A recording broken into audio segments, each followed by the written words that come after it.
પ્રભુ ઈસુના જીવંત અને પવિત્ર ત્રિએક નામમાં વાલા ભાઈઓ અને બહેનો, આપ સર્વને લોગોસ બાઇબલ સ્ટડી તરફથી હું પ્રેમી સલામ પાઠવું છું. અને આજે 1 એપ્રિલ 2026 અને બુધવારનો આ નવો દિવસ, અને આજે બુધવારે મંજુલાબેન અનિલભાઈ મેકવાન, જેઓ મેથોડિસ્ટ ચર્ચ મણિનગરના સભ્ય છે અને તેઓ અન્ય ધર્મીમાંથી આવે છે. લગ્ન કર્યા પછી વિશ્વાસ કરીને તેઓ વિશ્વાસી જીવન અને સાક્ષી પ્રગટ કરનારા બન્યા છે, અને તે માટે પ્રભુનો આભાર માનીએ છીએ. એમનો દીકરો અને દીકરી બંને પરદેશમાં સ્થાયી થયા છે. તેમણે જે મનન મોકલ્યું છે, ગીતશાસ્ત્ર 66, 19 અને 20.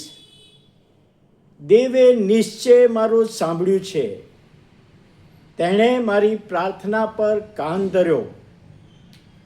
ઈશ્વરને ધન્ય હોજો કે જેણે મારી પ્રાર્થનાની અવગણના કરી નથી. એમની સાક્ષીમાં પ્રાર્થના સંબંધી પ્રભુનું વચન આપણને તેઓ બતાવે છે. આત્મિક જીવનમાં આ કલમો કે છે આપણા જીવનને માટે બહુ ઉપયોગી છે, સાક્ષીને માટે અને વિશ્વાસી જીવન જીવવાને માટે. દાઉદ રાજાનું આ ગીત અને પ્રાર્થના, અને પ્રભુ ઈસુ ખ્રિસ્તને સ્વીકાર્યા પછી જે અનુભવ થાય છે આપણને, વ્યક્તિને, કે ઈશ્વર આપણી પ્રાર્થના સાંભળે છે, મારી પ્રાર્થના પર કાન ધર્યો છે. અને આ વચન પ્રમાણે આપણે જ્યારે પ્રભુની સમક્ષતામાં આવીએ છીએ, માગીએ છીએ, તો પ્રભુ આપણું સાંભળે છે. પણ એના માટે એ પ્રભુ સાથેનો અંગત સંબંધ હોવો જરૂરી છે.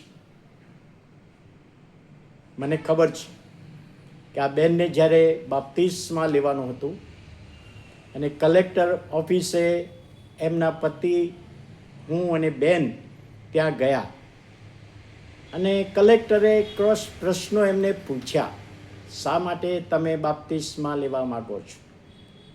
અને એ વખતે આ બહેને કહ્યું કે સાહેબ, તમને યોહાન 3:16 ખબર ના પડે.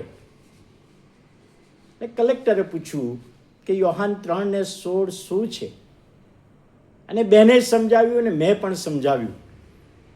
ત્યાર પછી એમણે બાપ્તિસ્મા માટેની પરમિશન આપેલી, એ મને યાદ છે. અને આજે એમનો જે વિશ્વાસ છે, ને વિશ્વાસ પ્રમાણે કે પ્રભુની આગળ માગીએ છીએ, એમના બાળકોને માટે માગ્યું ને પ્રભુએ આપ્યું.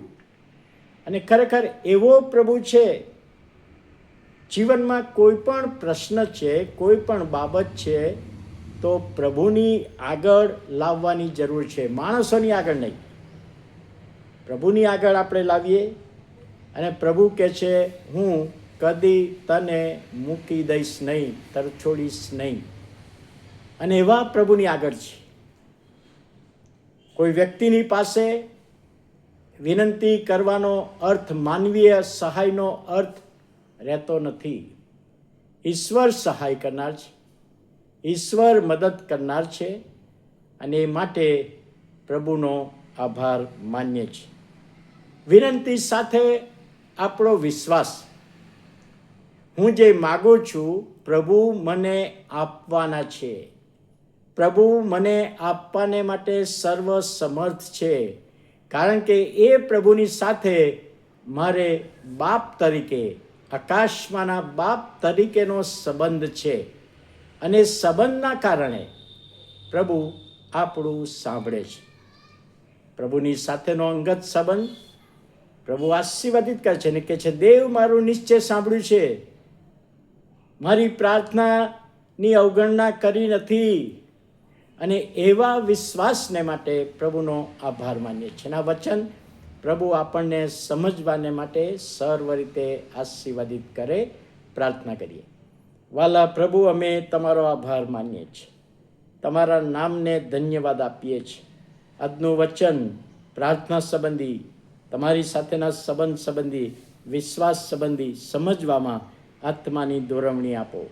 ઈસુ પ્રભુના નામે સાંભળો, માન્ય કરો. આમેન.